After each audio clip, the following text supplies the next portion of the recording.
मैं राजेश गुप्ता जी के पास जा रही हूँ। राजेश गुप्ता जी, बीजेपी बड़ा ताल ठोक कर आप लोगों से पूछ रही है, पूरा इंडिया आपसे ताल ठोक कर पूछ रहा है।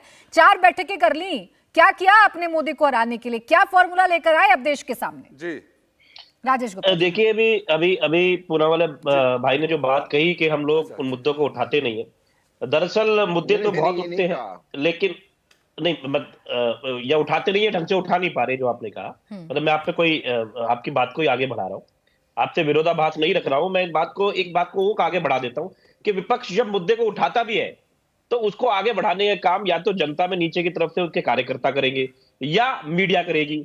अब मीडिया अगर आज इस टॉपिक पर जिस पे आप बहस कर रहे हैं, अगर आप ये कहते, जो लोन की बात अभी राजीव राय जी ने करी कि भाई देखिए कि इतना लोन बढ़ता हुआ चला जा रहा है और 155 लाख करोड़ पार कर गए आप, और इस आर्थिक वर्ष के अंत तक 31 मार्च तक आप 175 लाख करोड़ हो जाएंगे और आपको वार्न किया जा रहा है। इसके ऊपर डिबेट, कोई टीवी डिबेट नहीं हो रही है।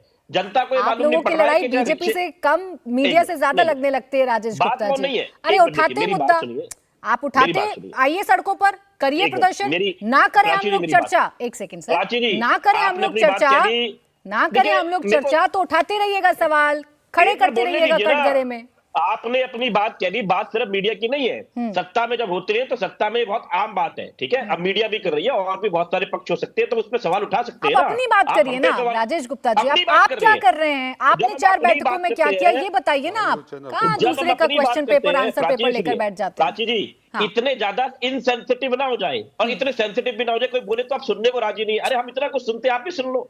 मैं कह रहा हूं सुनने को राजी हूं मैं तो। राजेश गुप्ता जी एक सेकंड, मैं क्लियर कर देती हूँ। राजेश गुप्ता जी आप बीच में लेकर आते हैं तो मुझे बस थोड़ा सा जवाब देना होता है। नहीं, हाथ जोड़ने की जरूरत नहीं है आपको। आप बोलिए, आपको बोलने के लिए बुलाया है मैंने, बोलने के लिए बुलाया है। हाथ मत जोड़िए, ये सियासत यहाँ अच्छी नहीं लगती। बोलिए। देखिए, मैं अपनी बात को आराम से कहना चाहता हूं, जनता तक मेरी बात जाने दीजिए। किसी को हो सकता है अच्छी ना लगे, लेकिन मेरी बात सुनिए। मेरा ये कहना है कि मैंने कहा, हो सकता है हम ढंग से ना पहुंचा रहे हो, हालांकि जब हम बोलते हैं तो हमें संसद से बाहर कर दिया जाता है, मीडिया में हमें वो कवरेज नहीं मिल रही है। हमारे कार्यकर्ता जहां तक नीचे जा रहे हैं, बातों को पहुंचाने की पूरी कोशिश हो रही है। मैं अपनी बात को पूरा तो मेरा जो मानना है, मेरी पार्टी का जो मानना है बता दूं ना, कि हमने संसद में उठाया या नहीं उठाया, लेकिन आप 150 सांसदों को बाहर निकाल दोगे तो बातें कैसे उठेगी? अब हमारे जो एलजेपी के साथी है, उनका कहना है कि जो 84 के दंगे में पहुंच गए, 84 के बाद में तो माफ कीजिएगा, पासवान जी ने क्या मनमोहन सिंह जी की सरकार में नहीं रहे? 84 तो बहुत पुरानी बात है। तो ये बातें ठीक है, आप घमंड में कह देते हैं 400 पार। राजनीति में बहुत सारी चीजें हो सकती है, सत्ता में घमंड हो जाना कोई बहुत बड़ी बात नहीं है, लेकिन मुद्दे जनता के क्या है?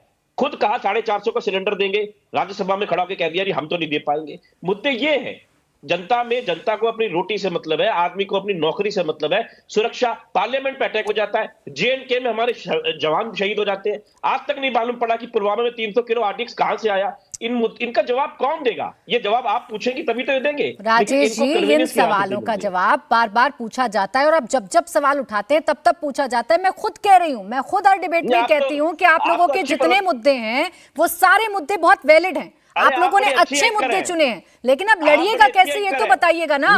4 बैठकों में, नहीं सुनिए ना, 4 बैठकों में आपने क्या सोल्यूशन निकाला? कम से कम ये तो बताइएगा ना कि कैसे इनको चुनौती देंगे।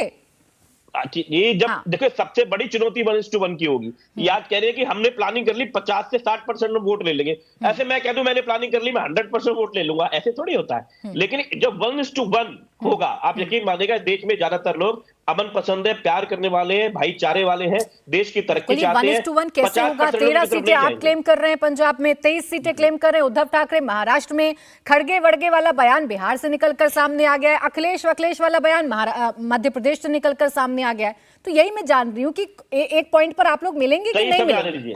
समय सही आने दीजिए, आपको सारी बातें बिल्कुल ठीक मिलेगी। अलग अलग पार्टियां जब साथ में आएंगी तो कुछ न कुछ कॉमन निकालेंगी, आप चिंता मत कीजिए। बड़ा सवाल संविधान को बचाने का, बचाएंगे। मैं आ रही हूँ, तहसीन जी 1 मिनट आ रही हूँ।